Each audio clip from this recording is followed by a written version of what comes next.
Welcome back to the channel. Thank you for joining me in another of my wonderful interviews. Are you somebody who has seen the energy bill pass through Parliament with the royal assent from King whatever he is, and suddenly you are worried that someone's going to break your doors down and say, sorry mate, you've got to have this smart meter? Or are you somebody who's got bills coming in left, right and centre and going, my God, the electricity's going up, everything's got to go into electricity, it's a nightmare, what are we going to do? Well, by popular request, a lady from up north, lovely lady, I've just been talking to her, has agreed to come on and says we can have free energy nationwide. Is that possible? Maybe it is. Kales, welcome to the show. Lovely to see you, Richard. Thank you so much for coming on. Free energy nationwide. I think this is a joy that everybody will be, they're praying that not only the prices come down, but we could have it for free. How is that possible? Well, shall I explain a little bit about the Telegram group? Oh, yes, please. Yeah? So this is your Telegram. I should have said that. I did actually write it down as well. But, I'm rubbish at these interview things. You run this Telegram group. Yeah, do tell us all about it. So it started off with us on our journey, sovereignty journey, understanding birth certificate fraud. That's where it originally started 3 years ago. So we were already going down different routes and paths on understanding that utility bills specifically are already prepaid through our income taxes. So that's how we weren't paying any bills, and we moved houses a couple of times. In the house, the last house that we moved into, we had smart meters. They were already fitted. So we thought, well, we're not having smart devices. We're not having any of those freaky things in our house. So we removed them and we just put mid-certified standard meters in. And we talked about that on another influencer's channel, that look, we're not paying any bills, we've not done it for a year, but this is what we've decided to do to get rid of these smart devices out of our properties. And that's not illegal, that's not a crime, etc. And it kind of blew up overnight, literally blew up on Telegram, because we don't do websites or social media much. We don't do much of that. And everybody was like, I want mine doing. And it was just ping, ping, ping all over the UK. And then we started a Telegram group because we started to build. There's a lot of documentation that you need to read. You need to do a bit of research because, like you said, you may find yourself with a locksmith, a representative waving a warrant of entry outside of the house. That's always a possibility. So we started to build this Telegram group full of documentation, so you can find a no trespass notice. You don't have to buy one. There's one there that you can download, print off, put it on your front door. There's lots of information on the file section. We started to build over 100 pinned messages. We started to do interviews, and it just grew and grew, and we are where we are today. So the actual concept is very easy about replacing your own meters. So the meters, wherever you live, wherever the situation, whether you rent, you're in a council property, a housing association, or you own the property, you can remove the meter that's in there via a qualified engineer. And obviously we've built a small team of engineers that are awakened, as I call it. Right. Yes, a lot of engineers are indoctrinated through the training, but a lot of us are that are still in the matrix. But these are trusted engineers that are obviously willing to do this.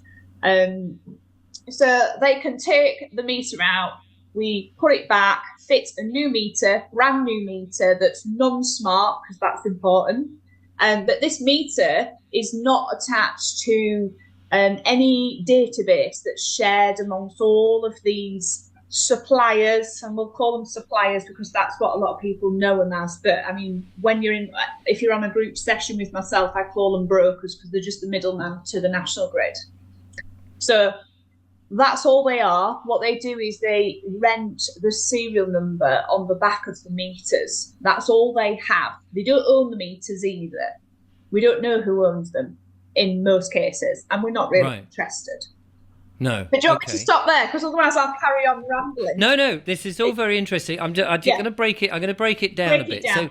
So just because now there will be people who are halfway on the journey. There'll be people who yeah. are well beyond, and then there'll be new people going, "What? What did you just say?" So I try to sort of cater for everybody where I can. So let's just start at first base then. Yes.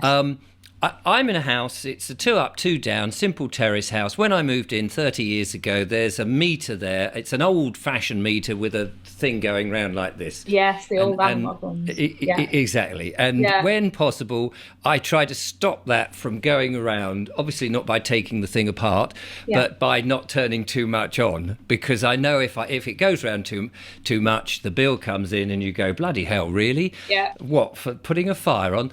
And I imagine there's a lot of people in that who think the same. Then we've got the smart meters, which are supposed to be there for our use to sort of, manage our stuff, but it's got Wi-Fi, EMFs, and of course the possibility for your health. For your health and well-being. And the second thing is they can remotely connect. Which is something I don't like. But let's just go back.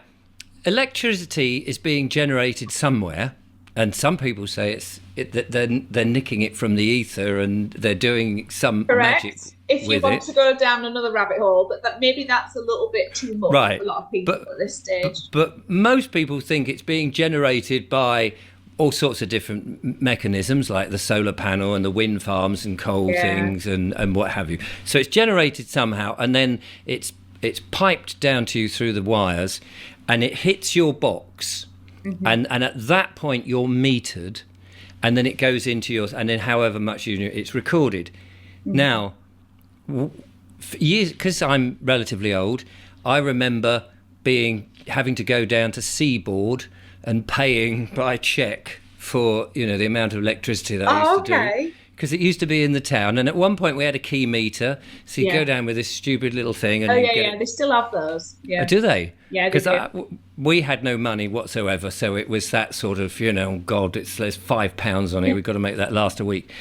I got a little bit more affluent than that, and I managed to get back onto an account. Yeah. But my understanding now is the utility companies that chop and change every 2 minutes, and I've had a few that have gone bankrupt, and now you're with somebody else, and it's like, oh, I didn't know that.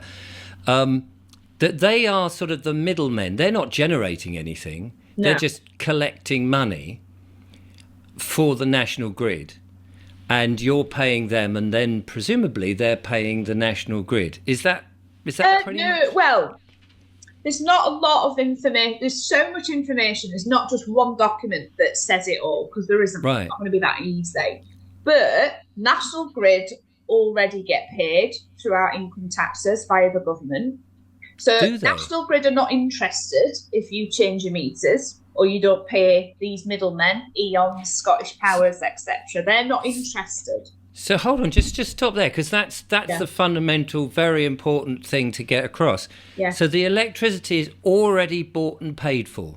Yes, energy consumption, not the meters, but the energy consumption. No. Yeah. But so in other words, if you just sort of look at it as like potatoes, there's a big load of potatoes. Mm-hmm. They're already paid for.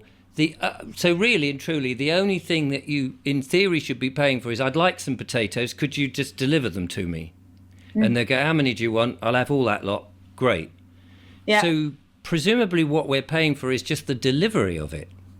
Not even the delivery, just the actual rental of the meter that's taking the readings. Right. You can do freedom of information requests to these Eons, Scottish Powers, etc., to ask them, because they call themselves suppliers, do you supply electric and gas? Do you own the wires, the pipes? Do you own the meters? Do you make gas and electric? You can ask them all these in a series of information requests. They'd be very reluctant to answer certain questions as well. They always most likely refer you back to the national grid as well. Right. But we've had a couple of them in email, which again we've got it on our group as evidence when you're trolling through all the pinned messages, to show that they will tell you can change your meters if you like, but it's got to be by a qualified engineer. Right. They will actually tell you that. if you pin them down, and depending on which approach you take, because a lot of people are halfway through a 2-year fixed deal with Scottish Power, or they might already be on a prepayment. You know, you mentioned the key fob, the dash thing. A lot of people are on those because they can top it up at the shop, etc. There's various different types of meters, and we can change them all. It doesn't necessarily have to be a smart meter. The point being that you're removing the meter that's in the property. Yes. Because you don't want to use a meter that the brokers have on their database, because that's what they're charging you for, the service of that meter. So the idea is you have your own meter that you own, that's your property. You have that put back in, and you gain energy in exactly the same way as you did before. You just don't have to send meter readings anywhere. No. Because you can look at it yourself and decide how much you want to pay for your own electricity, which may be naught. But it's not, Richard, that we're doing anything untoward, that we're just not contributing to society, because it's already prepaid. We're through our income taxes. So when we buy food, when we buy clothes, etc., everything's included. We've got a government expenditure report from 2021 as a PDF document on the group. Have a look through that. There's loads of information, and people join the group because they're newbies and they're like, how can this be possible? They just don't believe it. But they've got to spend their own time researching through the group. If they need more help, that's fine. We've got the mechanisms to do that now. We've got group sessions and one-to-ones. We do all stuff like that as well. But really, it's about you going through your consciousness awakening and understanding who you are, what's happened at birth, if you do have a birth certificate, because that helps you understand everything else that follows, not just to do with free electric, gas and electric, but water. Water is another one that's already prepaid. I mean, it comes from the sky, but we're still paying for it. Well, that's true. Yes, I suppose they say that. I suppose they say they're treating it, aren't they? And they're making it. Well, not treating it; they're poisoning us. Well, poisoning it. You're paying for some lovely poisoned water. We'll add a bit of fluoride in there, and God knows what heavy metals. Also, 20 to 30 chemicals when you do get the information, when you do a freedom of information request. It's terrible. And you're paying for it. And we're paying for it. And people are like, oh, I'm not bothered about my water. Well, it doesn't matter if it was £5 or £50 a month. It's not about the money. I know that's what attracts people to yes. For us, it wasn't about the money. It was about actually finding out the fraud that's gone with it. Well, absolutely. And we've been talking about on this channel, the various different frauds with council tax and all these other things. So let's go back to the fundamentals. The electricity is bought and paid for. You're renting a meter. Yes. Which then the government or your utility bills will say, oh, it's all gone up or it's all gone down, or, the fluctuating price of electricity. And you go, well, hang on a minute. If I'm just renting the meter, why isn't the meter £5 a month rental? Or I've been in my house 32 years, so surely I've paid for that meter by now. And actually that meter's cost me tens of thousands, I should think, over 30 years of whatever it is.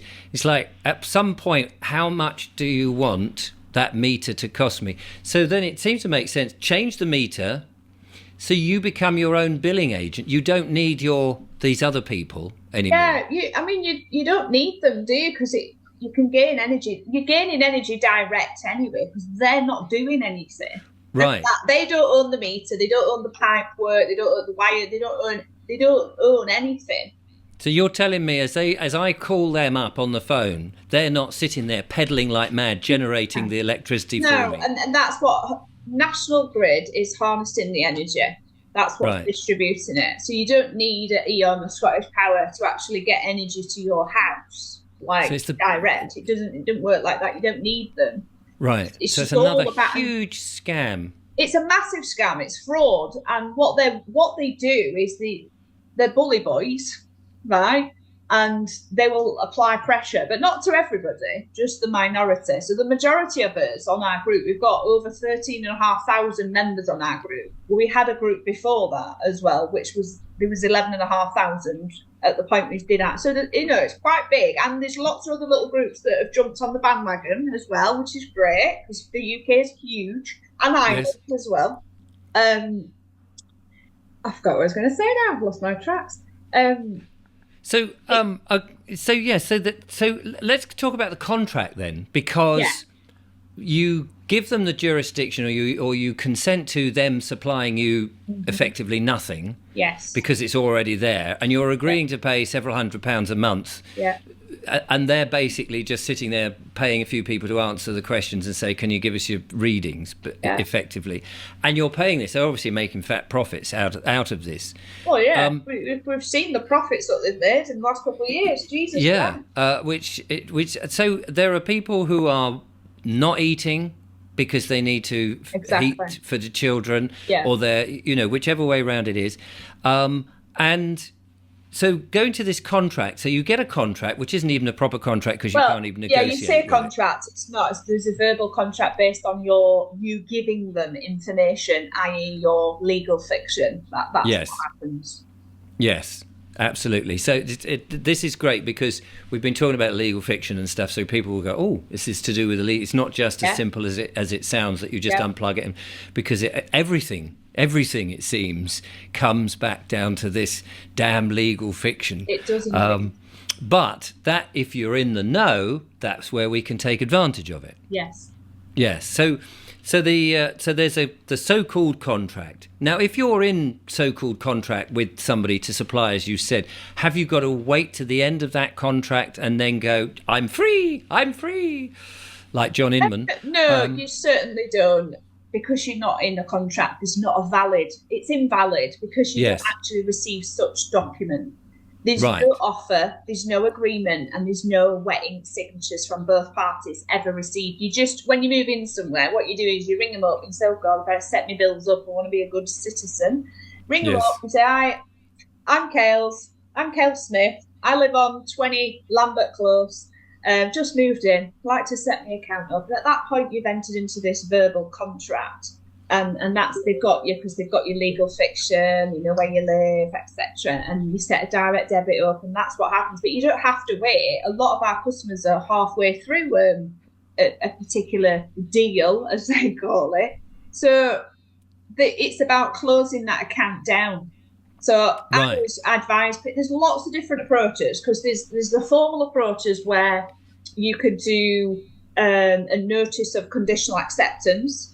And you say, okay, I'm going to accept your claim because they're claiming that they supply that property, right? But I'm going to withhold from paying until you can provide me evidence of a contract, evidence that you own the meter, evidence that you are supplying this property. So you'll go down a series of questions, but they're not going to be cooperative with you, Richard. So a lot of people that go down that route that you don't necessarily have that skill set of drafting letter templates and dictating and leading that process. For me, I enjoy that because my background's employment law, so for me it's very easy. But for a majority of people, that's not an approach that they feel comfortable with or they fully understand. So it's a good approach, but it's not the only approach. So we don't necessarily advise to do that, because majority of people that join just kind of want a quick, easy fix, which there isn't. But they want something a little bit more simpler. So I advise them to close their accounts down, give final meter readings of those meters that are in the property, ask for a final bill. And I always advise people, if you can afford it and it's within reason, then pay off that final bill, pay off that final debt to shut that supplier up, to keep them happy. So that makes it. I mean, that makes a lot of sense. But you don't have to. Again. All right. Okay. This can go off on lots of different tangents. For me, not paid any final bills off, because for me, it's principle. Not that I can't afford it, but it's principle. I would think, well, if you've already had money from me through income taxes, why would I pay it again? Yeah, for doing bugger all. But if you've got... go on. That comes with a lot of comeback. Well, comeback as in debt collectors and emails and letters. Yes. But for me, that's not really hassle. So if you can, if you can afford it, and you go, okay, it's give me the final bill, which should only be that last month, shouldn't it? It should be, but you'd be so surprised at what figures people have been given. I mean, a lady on a one-to-one, and she was given £8,000 as a final bill. It's just and she was paying a direct debit every month, and it was just ridiculous. The springing numbers out of thin air, and they wouldn't let that drop, even though that could not possibly be right. Her giving meter readings every month, paying a direct debit, impossible. No. And that's just not the only one. There's lots of accounts that we could give as examples of these. Well, it's absolutely, in that case you've got to fight it. But if you're say your regular, I don't know what a regular bill is. Let's say it's a couple of £100, just for the sake of argument, every month, and you're paying this every month, and you're coming towards the end of the month, and you ring up your supplier and say, "Oh, hello there, thanks very much. I'm going to change my supplier. I'm moving somewhere else. I'm going away for a few years. The house is going to be empty. So could you just give me my I'll just pay up to what I've used as of today, which based on what I normally do is a couple of £100. So I'll send you a cheque for £100 or pay on direct debit, blah, blah, blah, blah. £100, give me the final bill. That's it." And in theory, I mean, will they say, "Oh, well, who are you going to change to? We can change." Yeah, so there's certain things that, depending on what resonates for you, what you're prepared. Because remember, when you take this step of stepping back into your sovereignty, you are the one that has to lead that process. And we've got a lot of people that are still living in fear.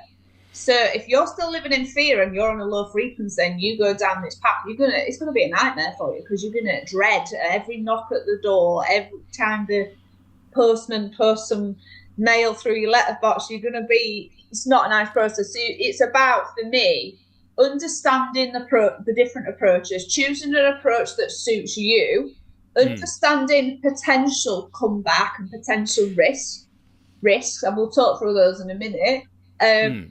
And actually you dictating and leading that process as well. This is about sovereignty. We were born sovereign. We've just had that taken away from us. So it's remembering at each stage who you are and the powers that you have. So what's the problem then if they agree? Let's say, let's take the most simplest case. You say, "I've paid off the thing, and it's come to that date, and you've paid it off. Bang! You've made some excuse. I'm going to be away for it. The place is empty, so I just I don't need you. No one's going to use it. But of course, you pay them, and then they disappear. Then there's nobody billing you, but presumably you can still use the electricity. It's not like they've switched you off. No, because they can't cut you off. They have to access the meter. So what tends to do? You close your account down. You pay off that final bill if you want to. You have the meter changed, so you have your engineers out, your own engineers or our engineers, whoever, it doesn't really matter. So are you saying that if you don't change the meter, then they can technically keep billing you? Well, no. If it's a smart meter, obviously you need to get that removed, because they could switch you to prepayment mode. So they don't put you off, they could switch you to a prepayment mode if you don't pay a bill, etc. After some time. It doesn't happen straight away. But the second thing is, you don't want a smart meter in your property for various different reasons. So we'll leave smart meters just for a minute. If you've got like a standard meter. If you have a standard meter, you can certainly go down this process as well, exactly the same, and not have the meter changed. However, for us doing this in the last 2 years, we've come to realise that actually you can't claim that that's your property if you were to have hassle further down the line with somebody waving a warrant of entry to access the meter, because although they don't own the meter, they are renting the serial number. We don't know who owns the meter. You can't claim then that it's your meter. Do you understand what I mean by that? I would feel more... It came with my house, though. I bought everything in my house. You did indeed. When I bought everything, it was like all the contents of my house, including, all the wires that came into the house. Because presumably from the boundary onwards, that's all mine, isn't it? It's true. But if you want to look at it this way, and again, this is everyone's personal preference, it's non-smart meter. You don't own that meter. I know you're saying you bought everything, but you don't actually own it because you've got no receipts for it or anything, right? You're being billed for this because they've got the serial number on their database, remember, if you don't remove it. You've still got that meter and you're still using it. So do you feel that they could still potentially have a claim to bill you for the rental of that meter because it's not, you don't own it? And that's why a lot of people prefer to have their own meters because they Right. Okay. So they can start the meter readings from zero. But again, Yes. you don't have to, Richard. We've got No. I'm just thinking of Mrs. Miggs, who's a bit worried about everything, but wants to do this because she can't afford it. Yeah. So you've convinced Mrs. Miggs now that for whatever price it costs to change the meter, which might be a few £100 to buy a new meter. It's expensive because it's an engineer, the qualified gas and electrical engineer, and they're travelling as well. So literally, they might travel all the way to Scotland just to do 2 meters, 2 houses, and travel all the way back. That might take them 17 hours. So what would be a ballpark, just if vaguely? It's a normal meter, because again, people have economy 7, people have 3 phases. Right. Okay. Commercial properties that have it done as well. So it could be anything from 450 to 550, roughly. Right. Let's say it's 500. Let's say it's 500 quid. Meter, it's going to fluctuate depending on what you've got. So if you were already paying 200 a month, you've paid it off in 2.5 months. Yeah. I mean, a lot of people's bills are. I know I'm saving about between £800 and £900 a month. Right. And ours is only a 3-bed house, but because we use a lot of electricity, because we have water distillers on, like literally 10 hours a day, we have our distillers on. We've got quite a few different ones that literally. Well, it's funny you should say it because somebody convinced me to buy one, and I put it on, and I just watched this bloody thing going around like that. It absolutely zonks it. And again, if you've got a big family, then we have got quite a few distillers, and they're on like 10 hours a day because we drink loads of water as well. But I know we save a lot of money. If you're just somebody on your own in a little 1-bed, it's probably not going to be worth it, is it? Like a 1-bed. Well, I don't know. But I don't know. It depends how long you're going to be there. So anyway, going back, so Mrs. Miggs has said, right, okay, for 500 quid, I can have the meter changed. So there you are. Somebody comes in, they change the meter. It's her own meter. And so she can now, says nobody can come in and say, we're coming to take your meter away. Because, they said, we might as well take the wires then and pull them out from the house if you can without electrocuting yourself. So she's got her own meter. It's all zeroed. So at that point, she's got electricity and there's no utility bill. So it comes to the end of the month. She's written out her numbers. Oh, look, it's now 000111, whatever it is. And she goes, I'm paying that to me because the National Grid don't need the money. There's no utility. So she's not actually paying anything. So she's saving that money. Does that then stop there? Because who's hurt? At that point, who's hurt? Well, what tends to happen is after you've closed the account down, what generally happens, a lot of people have experienced this when they move in new properties, or if they're in the same property, they might be receiving mail from the previous tenant to the previous tenant from the billing agent. So what tends to happen is letters will come addressed to the occupier of the property or the owner, right? Yeah. And that can continue forever. Letters come in, you might get 3 a week. So we generally advise people, it's addressed to the occupier, so you don't need to read it because that's mail fraud. It's not you, it's not who you are. So you tear it up, you put it in the bin, you don't read it because it's going to start messing up here. Can you return to sender? Well, I wouldn't because it's addressed to the occupier, right? If it's after some time, starts to be addressed to the fictitious entity, the legal fiction, then you can, at that point, you can continue to ignore it and not joinder, or you can return it to sender, write on the envelope, no contract, etc., or legal fiction unknown at this address. You can return it, but you might be doing that a couple of times a week because they're automated letters. And yes, but who are they coming from? From the billing agent. So the billing agent, don't forget, say if you close your account down and you're going to move out, or if you're moving in a new property, you've got mail and you're on the floor and it's addressed to the occupier, and when you've settled in, that's when you then ring them up. That billing agent that's But but I'm just on this very simplistic, because I know there's obviously lots of different versions of it. Yeah. So there's Mrs. Miggs. She's got rid of, she's closed the account. She's paid it off. There's no question about that. Yeah. She's got rid of the meat. The meat is gone, or she's put it in the cupboard under the stairs. So should somebody come round and say, well, we come for the meat, I said, there it is. Thanks for it. Well, what do you mean? Have you taken it off yourself, miss? Yes, I did, actually. I've got some very nice men came in. They took it off. So you can say, there's your meter. Goodbye. Close. She's got her own meter on there. And bills come in, or brown envelopes to the occupier. And she says, well, that's not me. My name's Mrs. Miggs. I'm not the occupier. I don't know who that is. So she's either torn them up or just returned them to sender, or given them to a neighbour and said, are you the occupier? You can have that. Yeah. Whatever it is. Who's sending... I mean... It can't be the utility bill people. I mean, will they notice that? No, they don't. Well, unless you 24 Acacia Avenue suddenly started using electricity again when they've closed the account. No, but it's not our meter.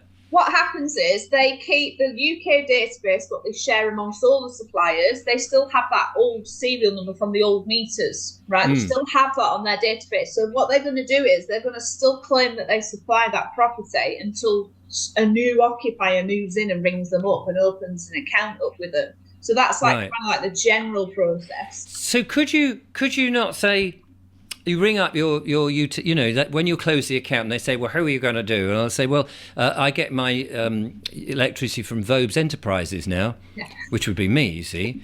And they go, oh, I see, we'll write that down and we'll send the thing to Vobes Enterprises.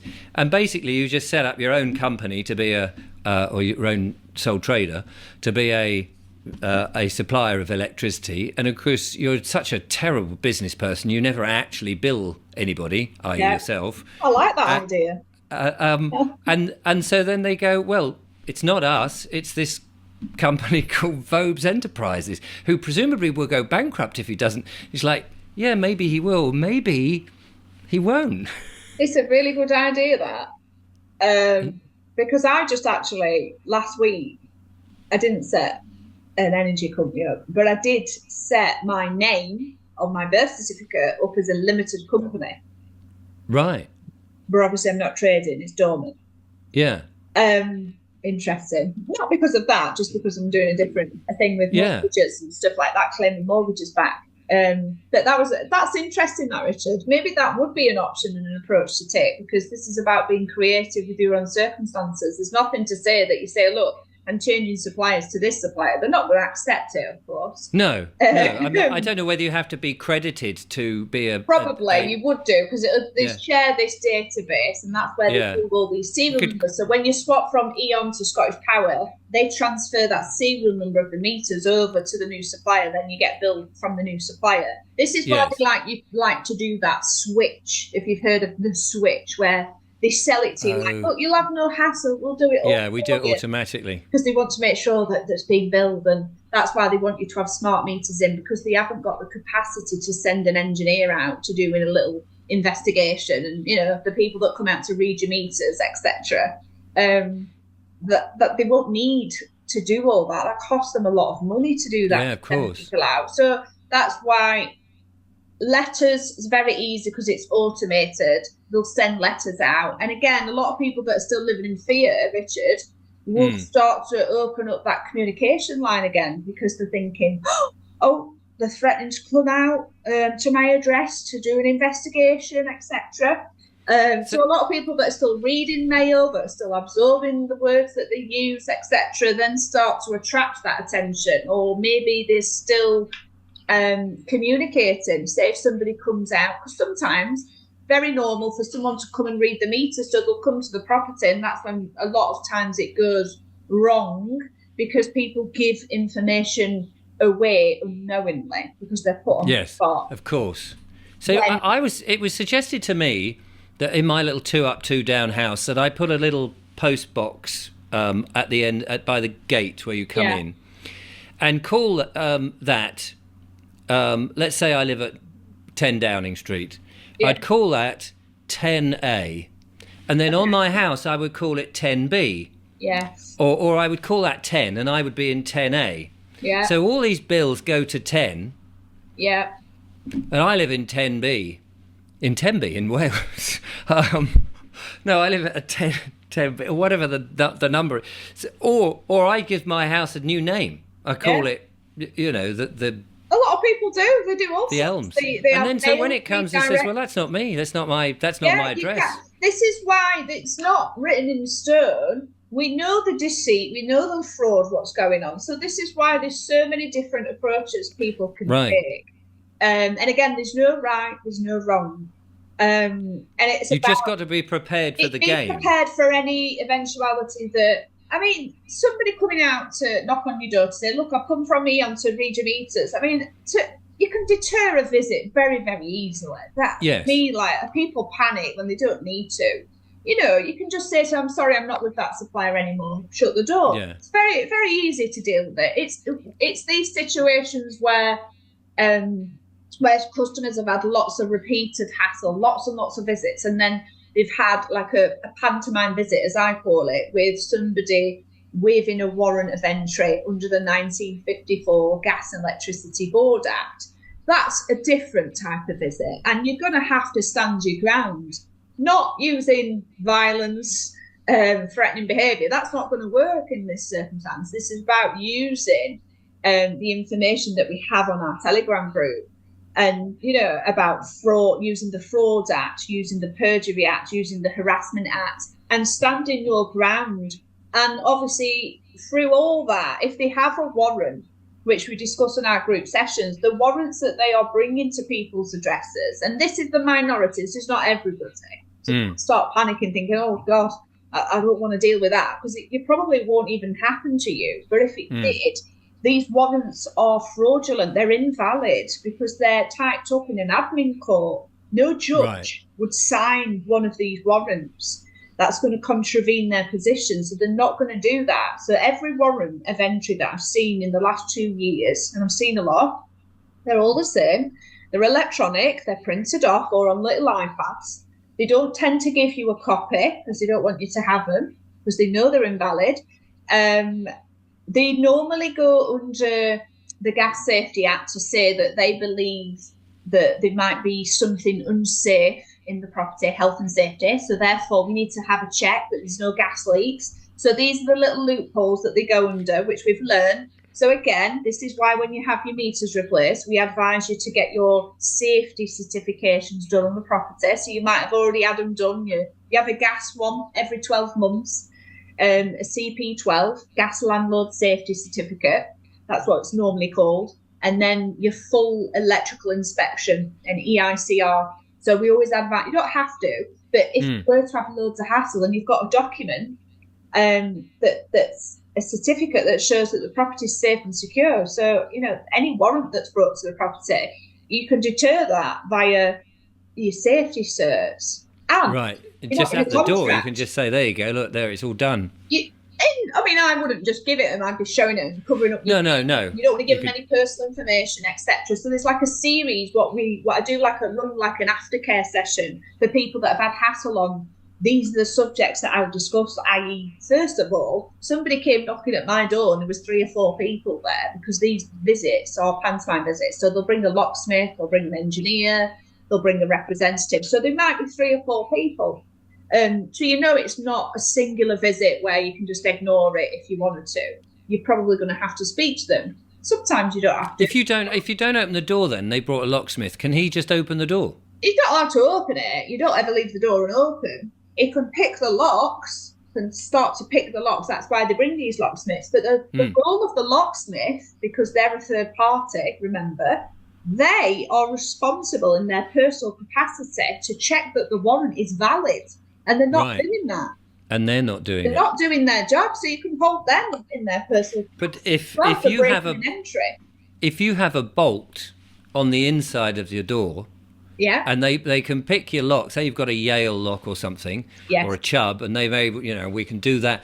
But they couldn't go any further than the bolt because they can't bash it down with a hammer or anything like that. I mean, they can't damage the door. That's why they bring the locksmith. So again, you've got to take everything on the internet as a pinch of salt because, of course, there's videos going around. Oh, yes. Also, so you've got to really deter yourself from that and think about logically what potentially could happen. And when you have the meters replaced, this is what we always advise. increase the security on your property in any way possible that you feel you want to. So for me, I've gone to the total extremes, because for me, that's me. I'm drama. So, you can put your CCTV cameras up, you can buy, guard dogs, you can build massive gates on the front of your property so no one can actually even gain access to the drive or the front door. Again, deadbolt in your front door. There's loads of little cheap devices that you can buy, and you don't have to spend loads of money. You don't have to insert CCTV because that's expensive, but you can if you want to. You don't have to put a 6-foot gate up inside of your house property where the meters are on the outside. You can change the locks on the meter cupboards. There's so many things, and this is why it's important to research through the group, because it answers all of your basic questions. That newbies have when they join, if they just spend a little bit of time flicking through and browsing, because what it's going to do, it's going to build your confidence, and it's going to empower you to actually think, actually, you know what? I'm just remembering who I am. I am suffering, and I can do this, and I am doing it. And I'm not going to let anybody come to my property and with a fraudulent piece of paper to try and gain access to my meter cupboard. So there's several things that we go through. And it can be easy, but it can be very difficult if you're still stuck in that low vibrational state of fear, because of course that's where they've kept a lot of people in the last 3 years. But there's more and more people that are gaining confidence, and like what you mentioned at the beginning, a lot of people go down this route because they can't afford to pay their bills, and they're paying their bills but not feeding their children. I mean, at some point, something's going to click, and you think, hang on a minute, this can't be right. Why are energy prices hiking? I mean, for me, it's a good thing, because it's going to put you into a state of having to look at alternatives. It's part of the Great Awakening. It's a positive thing. For me, I feel that the good, not the white hats, I don't like to use that terminology, but the good is doing this. It's for humanity, because it's to wake people up. So it's got to get dark before light then shines. There's got to be chaos before harmony. And these are the things that are happening to help people awaken and go through their own journey. And it's that taking back control for yourself, because we've given away everything. Yeah. Because they've made it so easy to do that, like you say, with the switch thing and all of that. Let's talk about the dreaded smart meters, because I've been plagued as every time you're like, wouldn't you like a smart meter? And I go, bog off. I don't want one. So I haven't got one. My house is as very basic as you can be.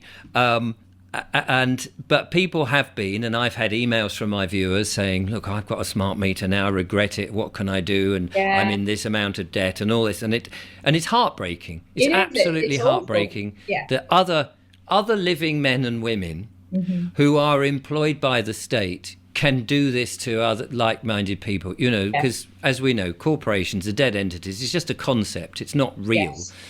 And yet people are earning money by playing their game, and collecting money from people who can ill afford it and who yet to wake up, and it's not their fault. So there's this horrible thing on the wall that's not only giving you electrical magnetic radiation, which is bad in and of itself, but that it could switch you to a key meter and potentially turn you off.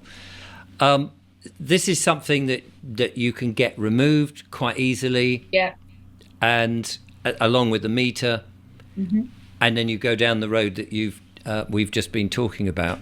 That's originally how it all started. That's how you got going. And that was the whole concept. That's why we started doing it, because we just we wouldn't have a smart device in our property. But of course, you move in a new property, you can't always dictate to the billing agent on what type of meter, and they refuse to remove smart meters as well. In most cases, when a customer thinks that they've had the smart meter changed by the billing agent after months and months and months of formal complaints, etc., going down that health route, they just come out and they put it into a dumb mode, and they tell you that, it's not smart now, we've changed it, and it's not. They've not replaced the meter, they put it in a dumb mode.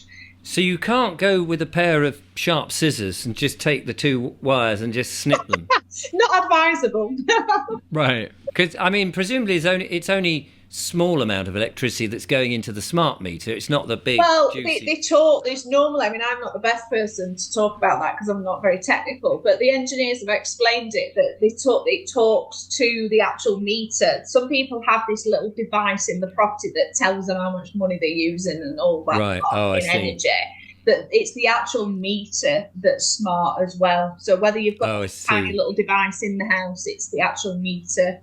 Right. And sometimes the gas one and the electric talk to each other as well.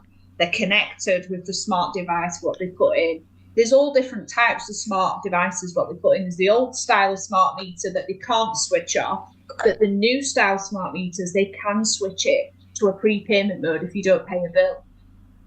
Of course, there's always new devices, as time goes by. So some people have got old smart meters where they wouldn't be able to switch them off remotely, which is good. But obviously, still, you've got a smart device. So if you have your meter changed, is it a second-hand meter that you get, or is it a brand new meter? The engineers they'll buy them off eBay or second-hand because we don't want there to be any health and safety risk, and we don't want to give the billing agent any avenue to take action. So they purchase brand new meters that have never been used. They are already mid-certified before leaving the manufacturer. And the engineer likes to buy them, so because they're changing the meters all the way around the UK, and if there was a problem, they'd have to come straight back out. So if they'd travelled 5 hours up to Scotland, that's going to be a long trip for them if there was any issues with a second-hand meter. Plus, and I guess they've got to be very careful because unlike you and I changing a fuse or something, you can't turn the electric off because they're actually going to the wires that come in off the road. Yeah, it's got to be, for me, it's got to be someone who's experienced in that because we're talking about people's health and safety, and that's number one priority. It's essential. So and you get a certificate as well to prove it's been done properly. So we don't. That's a separate job. An inspection, like a gas safety inspection, is a completely different job. So we used to do the safety certs as well, even though it's a second job. But the engineers are so busy with the replacements, they haven't got time to do another inspect. Like the electrical inspection, if you've got a big house, might take 3 hours before we can sign it. Oh, I see. You're inspecting the whole of the. Yeah, I wouldn't want someone It's not just the meter. There isn't such certificate that exists. So we get asked this a lot. And again, it's covered like in the group that after you've had the meters replaced, the next thing on your to-do list would be increase the security, however you want to, put a trespass notice up, change the locks on the outside meter cupboards, etc., as basics. If you want to do all the extreme things, then you can do. But the next thing would be to ring round some local engineers just to do your safety inspections. You're not volunteering the information that you've had the meters replaced, because if they're on the same journey as you, they're not obviously going to understand. But, lots of people have these inspections done. They might be renting the property out. You might have just moved in and you've had a few issues and you're wanting to get your safety certs, although it's the landlord's responsibility normally. But you're paying them to do a job, so there shouldn't necessarily be any questions. But what they're not necessarily checking the meter, they're checking the property for gas leaks or for any electrical faults. So you don't have to have that done, and that's another expense. But I feel it's something that would help you, assist you further down the line if you were to have hassle. And again, it's good to get somebody totally unbiased that's not been involved in any of the replacements, that's totally neutral. Do you understand what I mean by that? I just feel absolutely. Yeah, no, that makes sense. Just in case there's a problem, then they say, it's the person who did the meter who's done your thing. You've got two independent. And our engineers, Richard, are not going to be putting their names over thousands and thousands. They're just not going to do that. And again, you've got to understand they're put in a position that they've given up their full-time jobs to do this. And I mean, they're having fun, of course, and they're earning a living, but they're only doing that. They're not necessarily doing any other work. No, so it's an alternative job to help people. I guess it is, and it's about finding your own purpose. And obviously, our engineers have gone through their own awakenings and different paths. And we've got a really good team that run. They've got an admin who does all the bookings, and we always get engineers actually messages say, "Can I join your team?" And oh right, yeah, we always do get that a lot. But at the minute, we're all right. We've got a good team. It's a trusted team. We're close knit.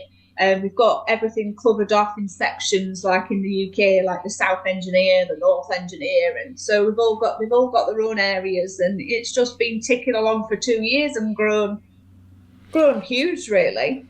If you're a tenant, presumably you can't change the meter. Yeah, of course you can. Probably better if you're a tenant, because then you don't own your property, and if you own the property, you tend to the details on the land registry will be updated with your details. So don't forget, anyone can do land registry checks, etc. So this is not always, but there is a tendency for them to go after some time if they're thinking, oh, someone's in the property, but no one's signed up with anyone. They could go to land registry to gain access to your information, which obviously then is a data protection breach under GDPR.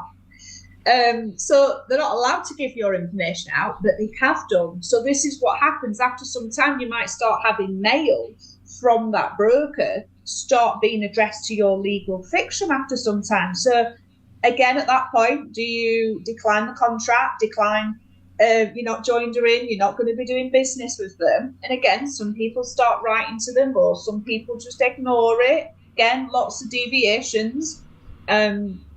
I'm one of those, after 3 years of going down all these different routes, more than 3 years now, I'm under the impression for my journey that I'm on, that I'm not going to entertain them anymore, because I'm choosing not to be in the system. I'm not fighting the system, I'm just not in the system. So for me, I don't have mail, I don't have post. I'm not interested in opening up that communication line, because wherever you insert your energy, it's going to continue to flow. So if you're going to start writing to them, they're going to love that, because that opens up the communication line, and then it's going to go around in circles. But you've got to do what feels right for you in your circumstances. You might feel better going down a formal letter route then you've got your evidence. And if you go down that route, I would always advise, because I advise certain customers that feel comfortable, I'll say, right, when you write to them, at some point when you're asking all these questions about their claims, you're going to be revoking all implied rights of access to the property. So you're going to tell them up front that they're not allowed to visit. You're going to tell them that the house is a vulnerable household, because we can all be vulnerable. And you're protected. Oh, I'm very vulnerable. Vulnerable to thugs, I can tell you. You're gonna send them safety certs to show that you're no longer using the meters that were in the property, and here's the evidence to show that the property is signed off safe and secure, and you're still waiting for evidence of that contract with your legal fiction. You're still waiting for the evidence of, do you supply the electric and gas at this property? Do you own the meters? So you'll go down that route. It's a good route to go down, but it's not for everybody. Right.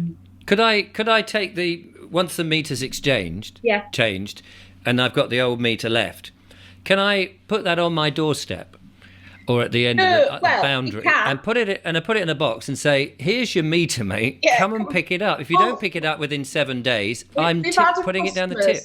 We've had customers that do similar things where they've said, right, I've had my meters taken off, I'm going to send those back to Eon.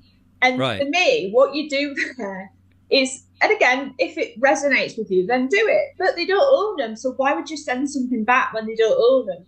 Yes. And what that does is it gives them the avenue. What we've seen 2 years of people doing it is it gives them the evidence that the meters have been tampered with, and therefore they come at you a lot faster. If that makes sense. So probably best not to. I've took the meters off. There might be a health and safety risk. So if you were, the only time you would talk about the old meters, and this is what I discussed on my aftercare session, is right at the end, if they've not, buggered off the property, if you've not got rid of them, you would bring these old meters out to say, look, these are the meters that were in the property when I moved in, or whenever. Yeah, and they weren't connected.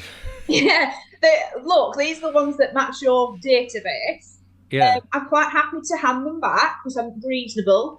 and I want to try and resolve matters. But first, you've got to give me some form of evidence that you own these meters. Yes. Provide me anything. And you're calling their bluff all the time. Absolutely, because somebody else might come with proof and say they own it. Exactly. So I'm not going to give somebody else's property to you if you can. Absolutely, I can see all that. That's what we normally say. But again, you've got to be creative with your own circumstances. Yeah, If you feel I love that it. you need to do that, then go for it. Some people, Richard, even send meter readings once a month to National Grid.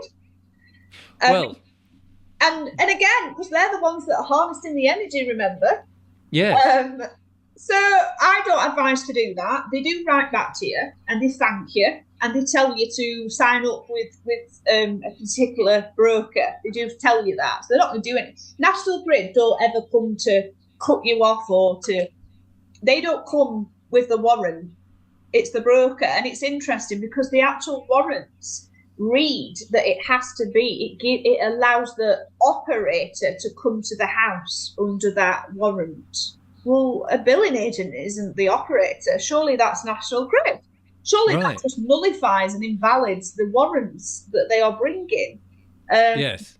It had quietened down a lot on the warrants. It peaked in early summer. It really peaked where a lot of people were having hassle. And what the purpose of those visits is for them to gain access to the meters, right? And once they gain access, they don't necessarily inspect them. They just take them out and they force fit a prepayment meter. So that's kind of worst case scenario what you're looking at. You're not getting handcuffed. You're not getting taken to prison because this is a civil matter. There's no crime because we have a meter back in. It's not energy theft. We're not bypassing a meter. We're not that stupid. We're playing the game. So that's worst case scenario. Because a lot of people say that, well, okay, if I do this and it all goes tits up, what happens? Well, force fit of a prepayment meter, you'd have to top it up with a key fob. They'd probably put debt on it as well for that visit if they were successful in that visit. And of course, where we run these lessons on standing your sovereignty, standing your ground for them not to be successful. But if it was and it happened, or say if you were out and you got your outside meter cupboards broken into, because that happens, people don't protect them. Or the locksmith can cut the locks what we've put on. They haven't got, substantial locks. Then there's a prepayment meter, then our engineers can come straight back out and they can take it off again and put your own meter in. So again, there's always a way. You're never stuck. Yeah, but it's what I'm trying to say. It's not ideal because that's no. But it's not repeatedly. We haven't had it repeatedly happen because there's something about prepayment meters that they leave alone because you don't have to set a direct debit up, you don't have to set an account up, so it kind of goes quiet. But there's always a way out. It's not the end of the world. It's not ideal, but again, this is why you need to do your research. You need to be prepared. So you don't like with the council tax and all of these things, don't just go, oh, that's it, I'm going to do this, because you're more likely to come a cropper because you don't know enough, you haven't done your due diligence and you're not prepared. But once you've got all that and you're in your standing and you understand who you are and who the legal fiction is, and you understand about jurisdiction and how to deal with people on the doorstep, all those sort of things, which at first sounds daunting, but you can, as people do, you understand it and it becomes part of life, and it's then becomes simple. Does indeed, and it doesn't have to be scary, this process. Something not right if you're frightened. And that's where you need to go back to the beginning, work on removing fear. Fear is just an illusion. So work on that before you take that first step into anything. When you don't pay your council tax or your water and you've got loads of people coming every week banging at the door. I mean, for me, it's not a big issue. But again, everybody's on different levels, aren't they? And that's fine. Yes. We're all learning. But the biggest thing, it seems to me, to remember about the whole thing is you're being scammed. You are, and you're not fraud. in a contract. Yeah, you're not in a contract. It doesn't matter if they bring a warrant. You're not in a contract. The warrants that they do bring are always addressed to the occupier, funnily enough. They're never addressed to a legal fiction. So, again, it's just like, hello, how can you accept that warrant where it's not addressed to a name? Who's the occupier? You Yeah, know? absolutely. But Oh, again, that is amazing. yeah. Well, listen, Kales, we're coming up to. I usually only do an hour on these. No, that's perfect. That's super. So people can find out more by going on your Telegram group, which is Free Energy Nationwide. I'll put the link in the description. No problem. And people can find out more about it. And they can learn as much as they like. And when they're ready, they can talk to you and talk to your engineers. Or other places are available. Yeah, we've All got of a that. chat, so there's lots of people that join and they just, because it's just a group and they chat. But all I would say is you join as a new member and look at the file section, the link section, and the pinned messages. There's over 100, and that will answer all of your basic questions. Right. If you need more help, then I do like a few one-to-ones a week, but I want to get away from that because it's very time consuming. Yes, I can imagine. Our energy is so precious, it has to be reserved. So I've kind of took a reduction on that, but I try to do like once a month a group session where people can join, and I ask for a small fee for my time and energy. And that's what I do, but you don't have to join any of those. Like, No. you need to do this yourselves. This is about you and your journey. So read through the information on the group. There's loads of information. So last thought then, before we go. I mean, it's obviously it's a numbers game. As more and more and more people start to realise that this is a scam, ultimately, if you've got, a few 5 million people all deciding, hang on a minute, government, hang on a minute, utility companies, you're just scamming us. We're not putting up with it. We're saying that we're not eventually violent, we're not threatening behaviour. We just say it's simply not acquiescing. Yeah. And that's what this is about. And you're right, it's a very small percentage that would crumble everything. And it shows that in the last 2 years of the government's updating certain guidelines because they've been caught out. I mean, it's been in the mainstream media all this year about them, British Gas namely, acting unlawfully, going to people's houses and force fitting prepayment meters when, I don't know, people are going through certain things like they've got cancer and they need their heating on and they're going through chemotherapy and things like that, and they've been and because they have paid a bill, they've had bailiffs at the door and they've took their meters out and they've put force fit prepayment meters, and that's been in the papers. So you've got to take it with a pinch of salt, of course, but the good thing that's happened, they've updated certain guidelines and we could use those guidelines to protect us. So but no, it's fantastic being on the show, Richard. Thanks very much for your time.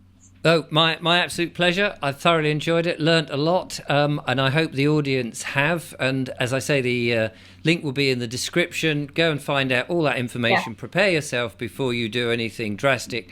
But the new year is coming, and New Year's resolutions is a good time to do things. So there you go. But if you're stuck and you can't pay, at least feed yourself and don't worry about these, there are people out there, good people like Kales and others, who are doing amazing work to help remind us that we should be